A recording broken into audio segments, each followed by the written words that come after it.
everyone. Welcome back to Live with Noorena Shams by Magnus. We're back with another guest. She's one ideal. She's someone that I look up to. So thankful to her to be here on our show. Sarah Jen Perry. She is UK's #1 squash player. She's world number six. She's a silver medalist. I'm sorry, gold. Actually wins it in few. In today's show, we're going to talk about her life and how did she get into squash and what actually motivated her to be there. I'm so honored to have her on my show, and I'll let her actually introduce herself.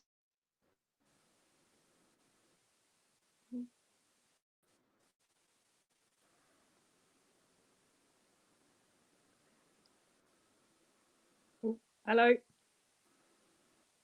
The connection just went a bit for a minute there. I think has it come back?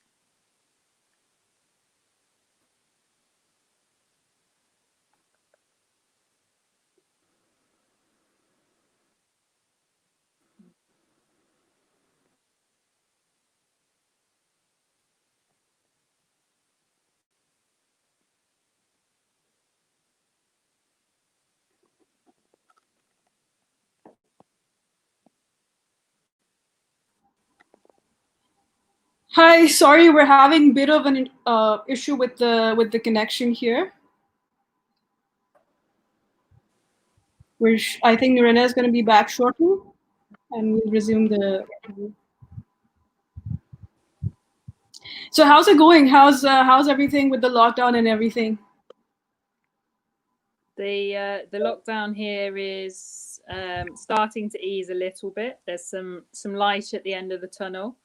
The squash clubs still aren't open yet, but we're hoping they will be able to open to some extent in a few weeks' time, which would be fantastic. Hopefully the gyms, so I don't go too stir crazy. How has it affected your practice and training overall? Yeah, an awful lot. Sort of was getting on court 5 or 6 days a week before lockdown, and now I'm not able to get on court at all. And even when we do, it'll be maybe quite restricted. And so, I mean, I've got some equipment at home, and I've got a garden and things like that. So at least I've got some space and some equipment, so I can do some training. So I at the same on one hand, it's very different, and it took a lot of getting used to. But on the other hand, it is a lot more than a lot of people have access to. So I've got to be kind of grateful for that, and just being able to actually do some exercise, keep the body and the mind going. Oh, definitely. I think it's essential. I think Noorena is back. I'm going to.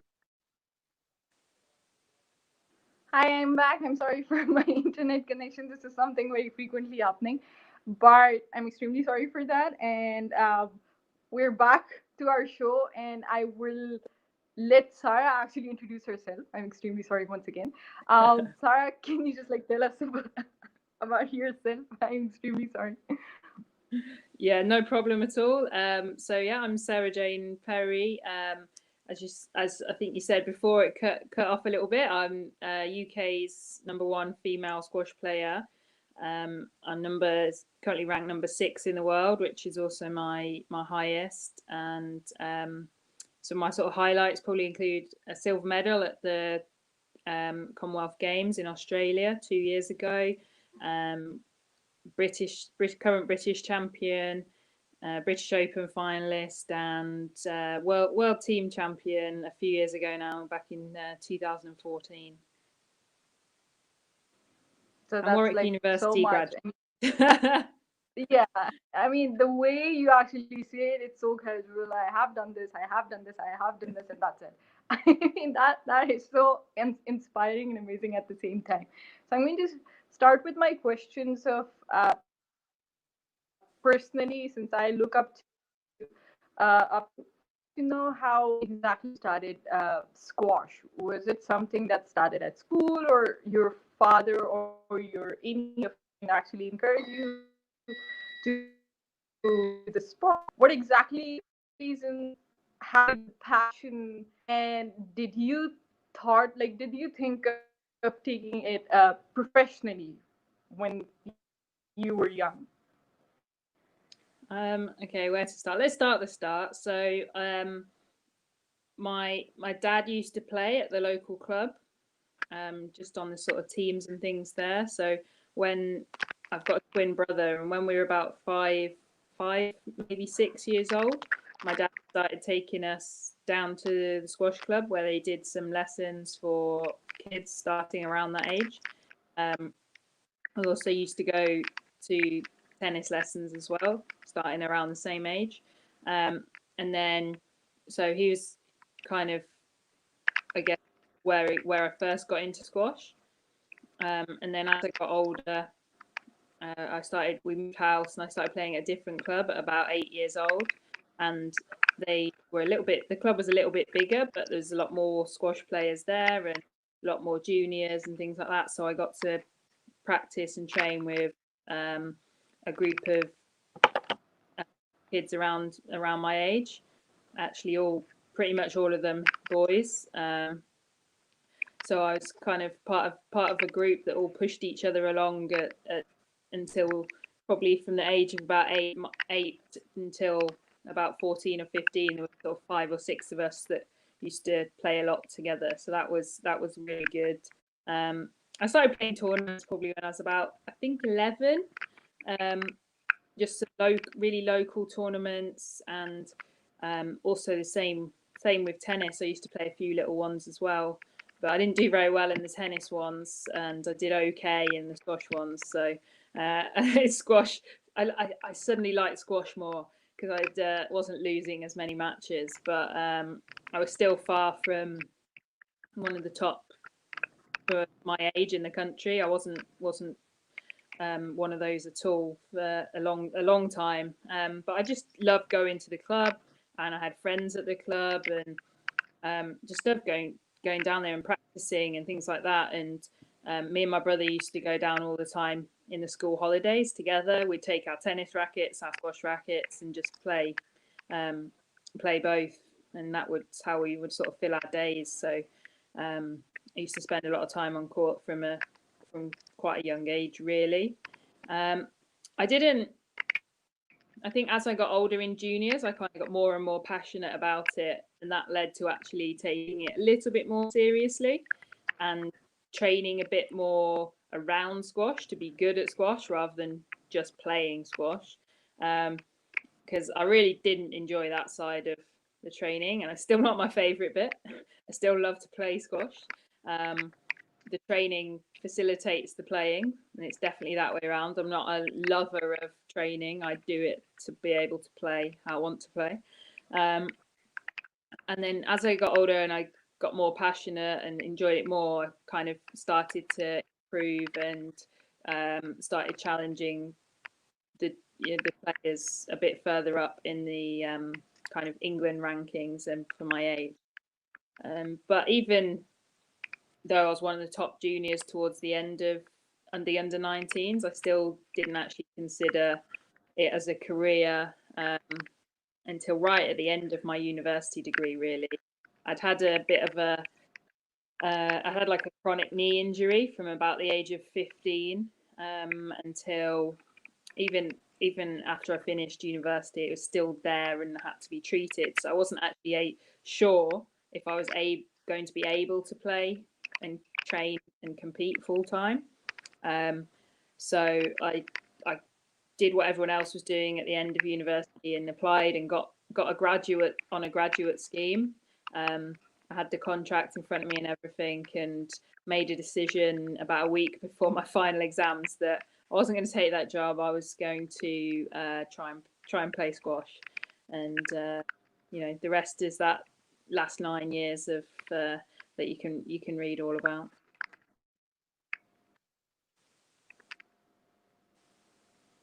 Yes, I mean, that's so incredible to see how you got into squash and how much you passion. And I mean, it felt like it was already just kind of planned how you got in and stuff like that, and everything happened.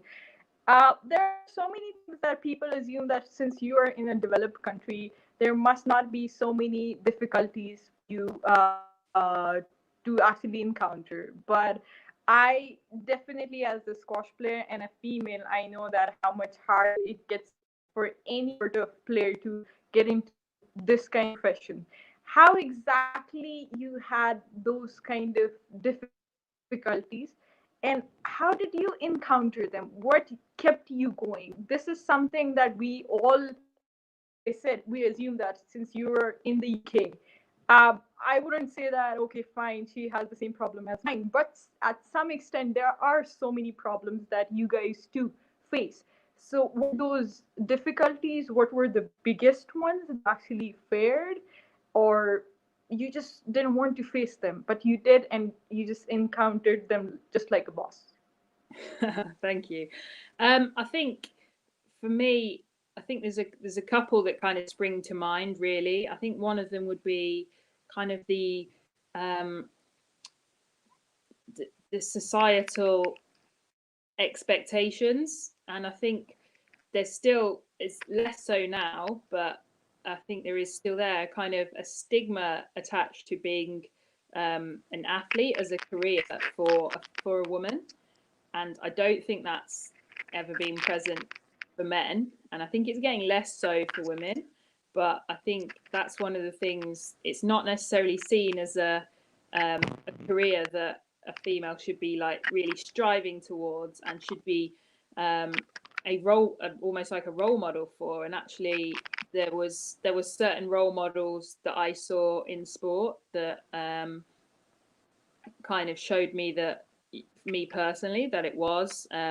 Some of the ones that I remember along my journey is probably someone like Kelly Holmes in athletics, but also slightly more recently in Serena Williams, just going and saying, this is what I'm going to do and this is how I'm going to do it. And having to, and also they were very, both of those athletes, they're very strong athletes, very strong women. Um, and they've often been criticized for looking strong, which to me just like was a complete, like, mind boggling that athletes would be criticized for looking strong when definitely in men's sport you would never get that. You would be, yes, they're a strong athlete, they take this seriously, whereas I think for women there's still an expectation that they need to be ultra feminine even in an athletic environment, and I think that's not kind of my personality. um, I like to, my style of play is quite aggressive, and I try to use my attributes, which are my height and my strength and my power. And I think particularly someone like Serena Williams showed me that even if society doesn't necessarily suggest that's the norm, that some, if that's what you want to strive for and that's what you want to do, then you can own that. And it's not something that I just clicked overnight and I went, right, it's good, let's do that. Then but it's something that I've taken time, and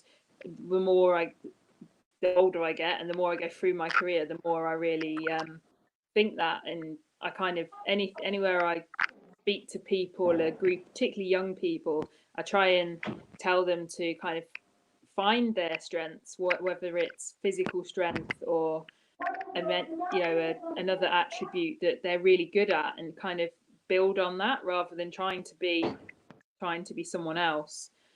So I think that's one of the main ones. And I think the second one is sort of similar, but slightly different. Was that a lot of the people in and around squash when I was a junior, I was, even when I was one of the top juniors around the sort of 16, 17 years old, I was maybe like in the top 3 or 4 in the country, but and I was getting better as well, and people were just saying, "Oh yeah, but she's not a very good, she's not a very good athlete, so she's not actually gonna be any good.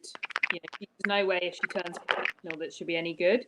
And actually, like, I was just like, "Oh yeah, okay, then yeah, you are right. I'm not a particularly good athlete, so yeah, you must be right actually." So that's probably one of the reasons that I didn't consider professional squash as a career a bit earlier. And the people I have to thank for kind of changing my mind around that would be my coach, who from the age of probably, I think from the age of 9 until I was till a few years ago, until I was about 25. A guy called Steve Townsend, who was at my club, and he really, he developed me as a player from the start. But he always taught me to play how I enjoyed playing, and always basically we found ways to do things instead of finding things I couldn't do. And so that, I think that positive kind of attitude of how to play squash, if I just because I couldn't do 100 court sprints without my knee hurting, didn't mean that I couldn't play squash. I just had to find a way to maybe shorten the rallies and things like that, and that actually improved my skill level. Improved my skill level a lot, because I wanted to find a way to hit it to one corner and my opponent think it was going to a different one, to make the rally shorter, so I didn't have to run so much. So I think Yeah, okay. Coach Steve and also my parents were always very encouraging and told me not to listen to the other people and to everything like that. So I think those are the kind of people that I really have to thank and be blessed for having them in my life. I mean, the way I explain how people think that I mean, someone living in the UK, they can never encounter such kind of problems, but the way you explain shows how many problems we can have every time we get into professional, sporting career and stuff. I'm extremely sorry for my internet. It has problems like the way I have in my career, the squash one. But I'm going to continue with my show because I believe I have fixed it, and I hope I can fix my squash career as well. So going to another question, which is like, we talked about difficulties, and I believe for any athlete, injuries are a very big setback. But what inspires people the most is how they come back, and I believe you're one of those incredible players who actually, I mean, the way I explained it before, you actually encountered injury even like a boss. In 2013, you actually had a back injury, and it is very common for many squash players to have back injuries and then knee injuries. How actually you pushed yourself back to squash? I understand how difficult it is. I mean, for anyone to be at such an amazing peak, at that time you were entering world 20s and you were quite young, but at the same time you came back. How did that happen? What pushed you? I think, yeah, I am building up the catalogue of injuries, but I think that my back injury that you spoke about is actually one of the, at the time it seemed definitely like a curse, but overall, actually, I think now I see it as a kind of blessing, because it could have been quite serious if I hadn't if we hadn't kind of had the rest and done the rehab exercises for it. But it actually made me take a step back and have a look at my training overall, and realize that not all the training you do needs to be at 1,000,000 miles an hour or really, really high intensity. And a lot of the most important bits you need to do are the probably really boring, but really low, like we call them low level exercises that form the base for you to be the word that we really like to use is robust, so that you're not going to hopefully break down under the stress and duress of playing squash and the day in day out hard training. So I think that really, that really taught me that in the long term. But at the time, I just started doing really well, and I was still pushing up the rankings. And so I think it was because I was on that upward trajectory, the kind of goal to come back was really, it wasn't too far away. I think it was 4 months or something like that, and there was a really clear, right, in 1 month you rest for the first month completely. For the second month you can do this much walking and exercise, as long as you're not experiencing any symptoms again, then we can progress it onto month 3. You can start hitting a few balls, and then on month 4 you can build the training back up. So I had that really clear plan in my head of that timeline. And then I also had one of my kind of favorite tournaments to which one of my favorite tournaments now, but at the time I don't think I'd actually played it, to aim for, to come back for. So that was the Tournament of Champions, which is held in Grand Central in the train station in New York. And it's one of the kind of most iconic venues that we play at. So that was a huge like inspiration and goal to push for that. And I just my feelings of that tournament coming back are just of how much I just wanted to get on and play, and I actually loved playing that. And actually at the time I had I came through qualifying.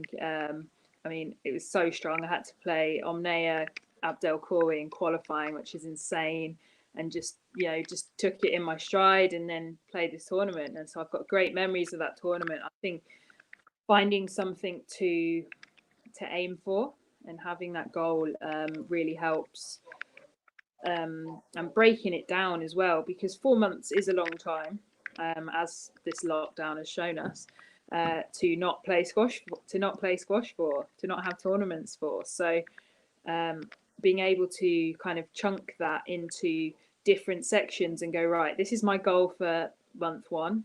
In that case, in my back, it was literally lie in bed and watch. I think I watched Breaking Bad and a lot of other series. But then I gave myself these daily focuses that I needed to nail, because I wanted to nail every bit of my rehab so that I could get back to squash ASAP. And it is hard, and you do just want to be playing, but you have to kind of be really realistic and honest with yourself that you need to do it properly so that this doesn't happen. Yeah, you have to grow up.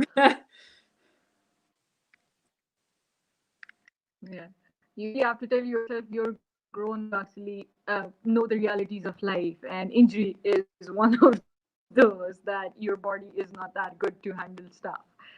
So you have handled injury, you have done so much getting into squash and the hard work and everything. At the same time, I'm again and again saying that you're a civil engineer.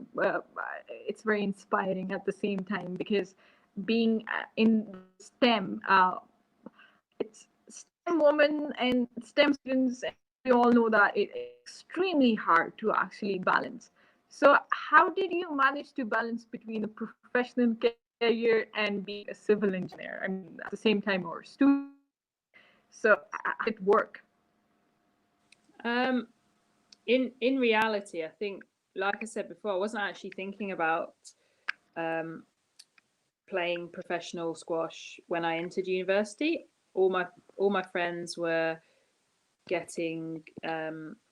to university as well, and I wasn't 100% sure what I wanted to study, but my dad and my uncle, they were engineers, and my brother also decided to go and do an engineering, but mechanical engineering degree as well. So it just seemed like the sort of natural way to go.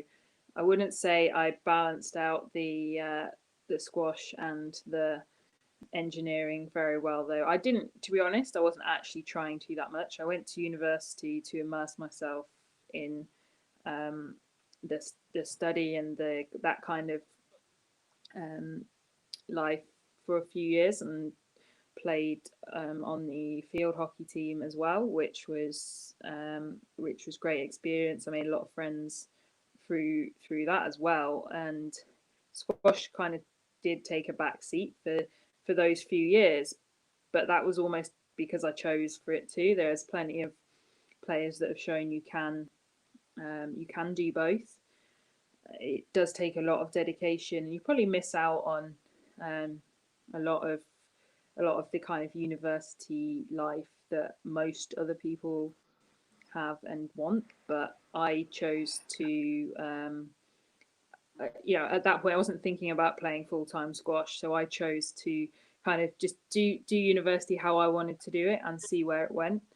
And although I haven't used my engineering to much use yet or anything like that, I think the STEM side could be somewhere I still look to in the future after post squash. So I don't know what's on the cards yet, but there'll be something after squash. Maybe you can actually make squash courts.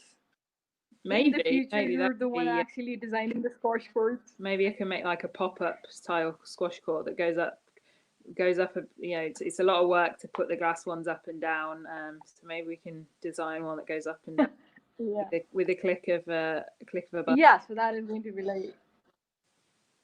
So I mean, talking about just the way you mentioned glass court, and then at the same time, I normally play on the normal court, which is like for the lower ranked players in the draw.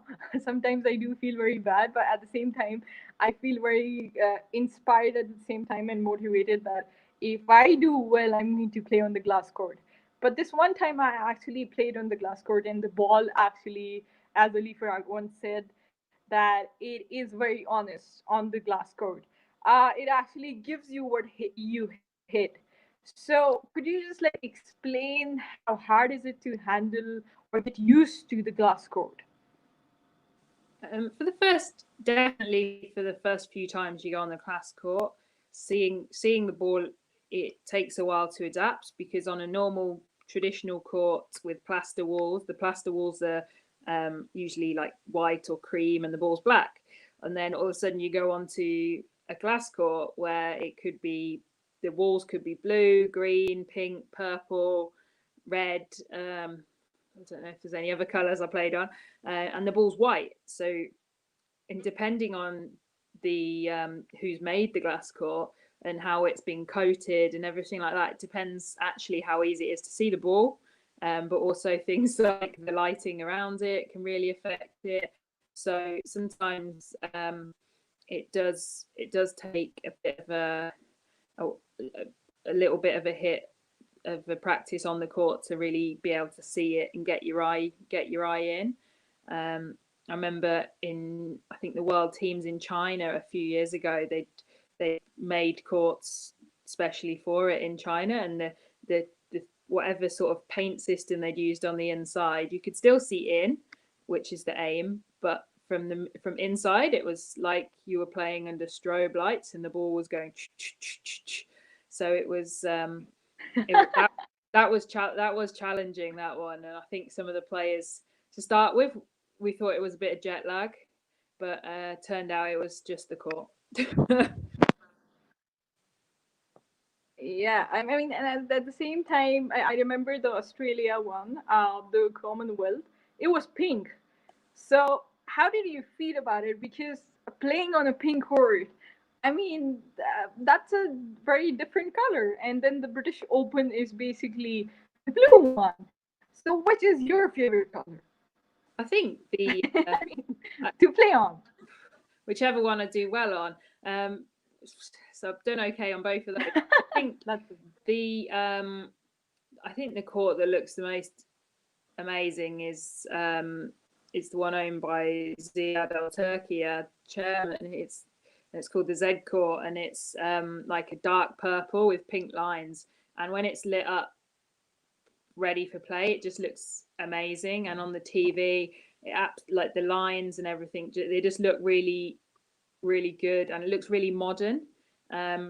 When I think of like blue and green courts, I really still think of when you watch videos of squash from in the sort of 1980s and things, when the camera technology wasn't as good, so you couldn't actually really see ball, but they look very dated. And I think these purple and pink and like blue and white and really the darker colors on the walls just look so good, and the ball just pops out on them. But for me, like, you just have, I don't really feel like I have a favorite court or anything like that. I just have to kind of go, right, whatever court's put in front of me, I need to get used to this. Yep. I mean, which venue is actually your favorite?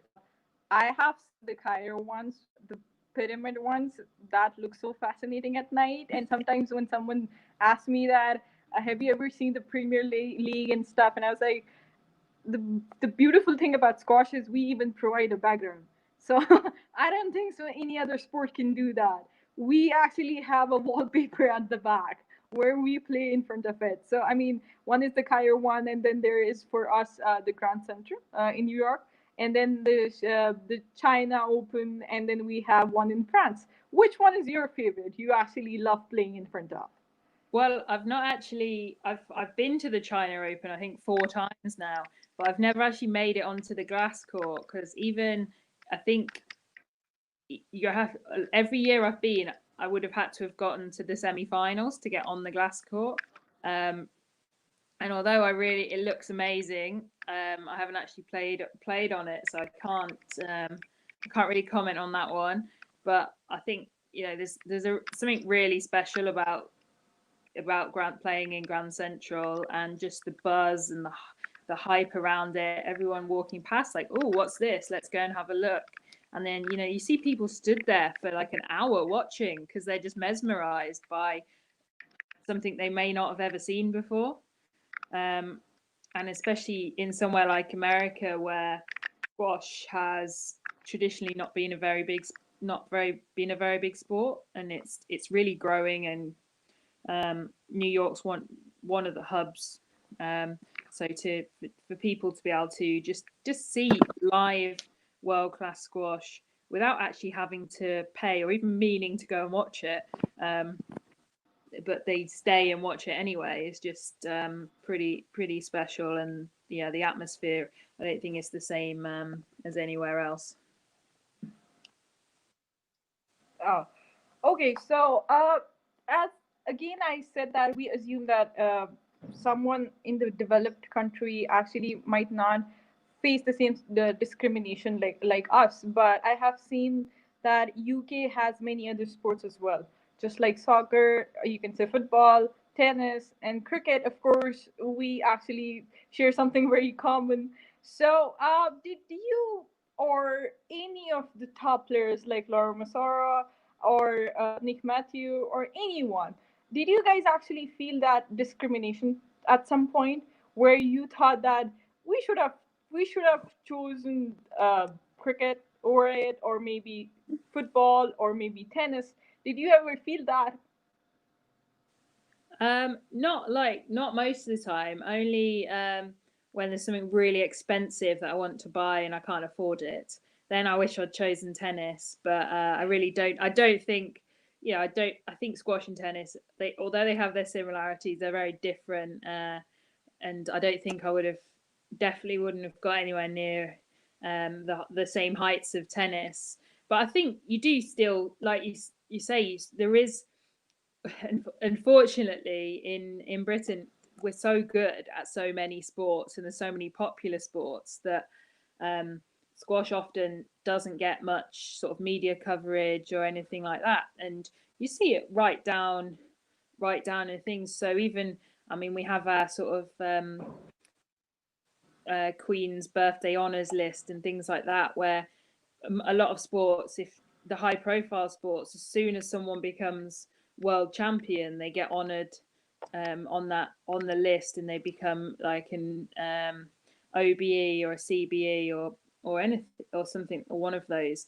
And it took Nick Matthew until he'd won 3 world championships, and it took Laura 2, and until Laura Massari 2, and after she'd retired, to be recognised. And we don't have the opportunity to win Olympic medals, but you see people in other sports, even slightly smaller sports like taekwondo and things like that, they win Olympic gold and they get recognized like straight away by the government. And I think it's a little bit, it's slightly disappointing, but that's not the reasons that we play. Like, so we play because I play anyway because I love the sport and I love the challenge and everything like that. I'm not playing to try and get invited for tea by the Queen. Yeah, I mean, I feel your pain at the same time because in my country, cricket is very famous, and unless you don't play cricket, you're not, I mean, recognized at all. But I'm still glad that people still, and I believe that we should just play sport for our love for the sport. So, basically, have you ever been to Pakistan? If yes, then what exactly did you like about Pakistan? If no, then you have an option of telling if you ever tried an Indian or Pakistani dish, which one did you like? I've not been to Pakistan. There has been a few women's tournaments in Pakistan, but they've either not been quite the level that I've been trying to play, or not quite fitted in. So I've not been to Pakistan yet. I do like. I don't want to embarrass myself between getting mixed up between Indian and Pakistani cuisine, but I do. Right, it's totally fine. Yeah. I do enjoy the kind of the flavors of and the spices and things that are generally used. Whether I could tell you where exactly they're from, I'm not sure. I think a lot of the food we have in the UK is actually tends to be more Bangladeshi, I feel. But I'm open to trying any food. So if you've got any recommendations, please pass them on. But I maybe I won't try them just before a match. I guess I'll have to take you to any Pakistani cuisine when I come to like UK and meet you and have the honor to actually meet you or make something. I don't make that well, but still I'll try my best to actually represent Pakistan. So since I have seen that we all are so connected on the PSA tour, who actually is your favorite player on tour? The personality wise, and you can say someone that you can actually hang out with. I believe you have been hanging out with so many people on the tour, but someone who is so incredible on the tour, on the court as well, and someone who is basically so friendly, so amazing to hang out. Yeah, I think I've got a lot of really good friends on tour. There's a lot of really great men and women playing squash. Fantastic bunch, and it makes it really kind of nice to have a group of friends to travel around with effectively. I've got a lot of good friends. I wouldn't like to pick one of them. I do tend to my usual roommate is Alison Waters. She's still hanging on. She's not retired yet. I've told her Yeah, I have seen she's your not allowed to posts with retire her. until I retire. I've got a lot of other good friends. Tesney Evans she's always good for a laugh. She's got a really sparky personality, and really kind of positive, and she's always up for a laugh. And lots of other good friends on tour like Joelle King and Lisa Aitken and and Holly North and plenty of others. But I think the person that when I think of, she's just such a genuine character. Even when she hardly knew me, I remember years and years ago at the British Open, and it was my birthday actually. And it was at British Open qualifying, and I don't think I'd ever spoken to her really very much before that. And she made a point of coming up and saying happy birthday to me. I think she might have even come off of her practice court just to come and say happy birthday. So that's Renee Melwalili in a nutshell. She's just such a genuine kind of person, and when you play her on court, you always know it's going to be like 110% fair, and there's a lot of she's always got a lot of respect for whoever she's playing, and that leads to a sort of mutual respect and fantastic squash matches, but played in a spectacularly fair manner. But she's a great ambassador for the game, but also a great person.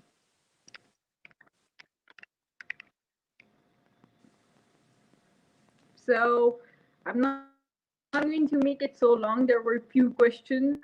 Since again my internet is not cooperating today, this is my fate that I'm actually talking to someone that I look up to, and I'm not able to actually talk so well. But yeah, maybe I'm going to actually slide in your DMs and actually ask you my questions. But we're going to get to the rapid fire round if my voice makes it to that. I'm extremely sorry for that. I'm so embarrassed at the same time. But I mean, I'm trying my best to actually have a conversation with you, a very good one. And I really like it, the way you have so much energy and it's so positive, and it's something you do not have every day. Since the COVID has started, we just don't get to catch up with anyone. And yeah, so I'm going to get to the rapid fire round where you can actually just tell me everything rapid, and I hope I'm rapid too. But it is making me laugh at the same time that how difficult it is getting. So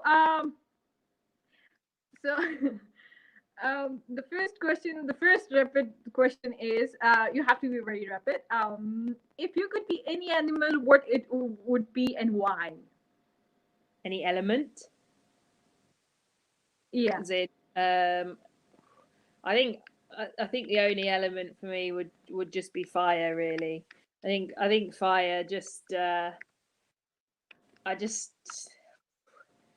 think I like how powerful fire is, but can be used for good or for bad. Just got to be controlled.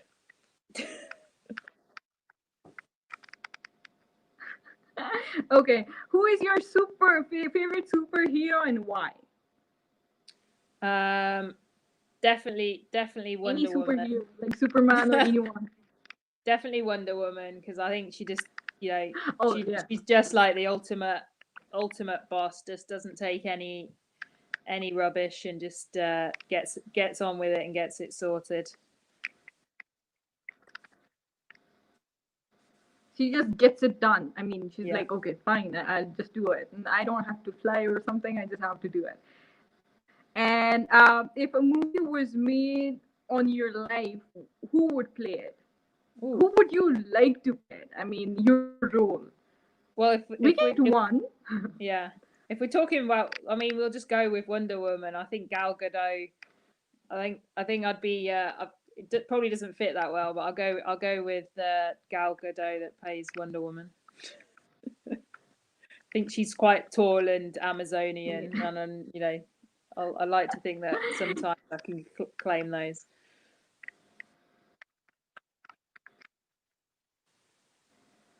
Okay, so other one is, what is that one thing that annoys you the most? I hope it's not my internet. I was going to say when the internet doesn't work properly. One thing that annoys me the most. What exactly is it that actually annoys you the most? Yeah. When the referee doesn't agree with me. Okay. What is the strangest thing that you have ever eaten?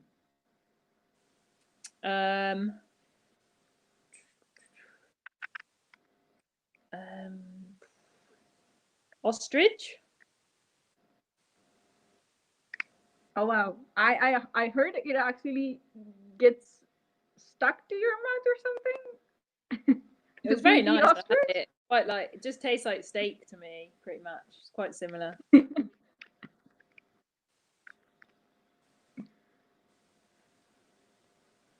So we're going to get to our never have I ever segment, which is Okay. my favorite. I really hope my internet actually works so well in that, so we can actually have fun. So I'm going to get to the never have I ever part where you have to tell me what you have done and what you have not done. Okay. So the first one is never have I ever cried while watching a movie. Not many, but I have cried whilst watching. I think maybe 2 or 3 movies. Okay, so the next one is never have I ever been on squash meme account on Instagram and laughed at myself. If you know the squash meme account, yeah, I've been on it. The player. I was on it once recently. It was getting to the point where people thought and I did laugh, where people thought it might have been me because I hadn't been on it yet. But then they got me, and I feel like it might have been toilet related or something. Some sort of humor. But no, Okay. I did laugh. Yeah, it's a very funny account. It is. Yeah. Never have I ever been on a blind date. No, I've never been on a blind date. Maybe in high school where you were actually given there or something and say, okay, we are going on a blind date or something. Okay. Yeah. I think I was too. Never have I ever. Maybe we can try this on tour, but I guess we are grown up for that. Like we're too grown up for that. Maybe. Never have I ever used someone's toothbrush without telling them. No, don't think so. No. Yeah, I hope you're actually telling the truth. No, Alison's safe. I don't see the toothbrush.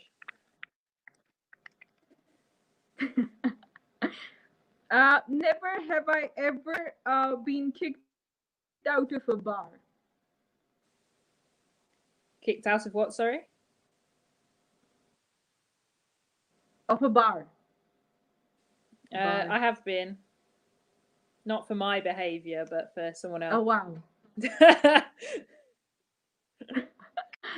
You were the partner, and they were like, "Okay, fine, we are just like." Yeah, there was a few of us that got kicked out. Never have I ever forgotten the name of the person I was fooling around with. No, I don't think so. Not yet. There's always time. Never have forgotten my own birthday. Forgotten my what? Sorry. Okay, so should I repeat it or did you hear that? Repeat that one, please. Okay. Never have I ever let a referee give me a no when it was clearly a let. Oh yeah, I probably have, yeah. The happiest moment, like so much in our favors. Never ever wanted to be another person when I felt miserable. That okay, fine, I want to be someone else. I think most people have at some point. I definitely have. Definitely have. Not maybe so recently, but maybe when I was a bit younger, yeah.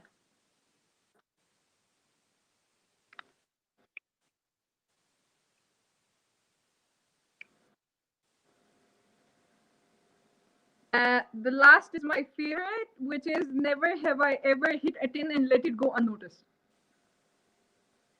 Once, yes. You have. Yeah. So Sarah, it actually was very nice having you. I wish I could talk to more in better way, but I don't know. I hope whoever is watching it should understand that where am I sitting right now, because I don't know. I have no explanation for that. But if you guys are watching it, Sarah Jen Perry is someone we all should know. She is so amazing. She does everything so well. If you guys are not following her on Instagram or you're not watching PSA matches, you guys are missing out on something very amazing. She has the skills, she has the ability. I mean, she's my absolute favorite, which can be seen from the way I'm talking. But just last message for everyone, Sarah, that you want to give, and then we can wind up the show. And thank you so much once again for coming and actually talking to me and everyone in Pakistan and Iran. Yeah, thank you for having me, and really lovely to chat. And yeah, we can answer all your other questions later. But thanks everyone else for tuning in, and yeah, come and follow me on Instagram, and quite regularly do sort of question things. If you've got your own questions, I'm happy to answer them, etc. But hopefully, maybe one day I'll come to Pakistan, or you can come and cook me some Pakistani food if not. And Clay here as well. I mean, Yeah. might be some occasion. Yeah, absolutely. And I hope and my internet is perfectly working now, which is very funny. I mean, I don't know. I can actually come across what you're talking and everything, but yeah. Thank you so much, Sarah, for your time. Thank you so much. I hope I get to meet you in person, and we invite you to Pakistan to play. And it was again very lovely to have you. So I'm going to take leave, and I mean, thank you once again. But just keep watching. I hope in the next episode my internet is perfectly fine. I'm going to send you some of the episode where you're going to like everything about it, especially the women's sport. And yeah, keep watching live with Noorena, everyone. I hope it is going to get better than this one. Bye bye.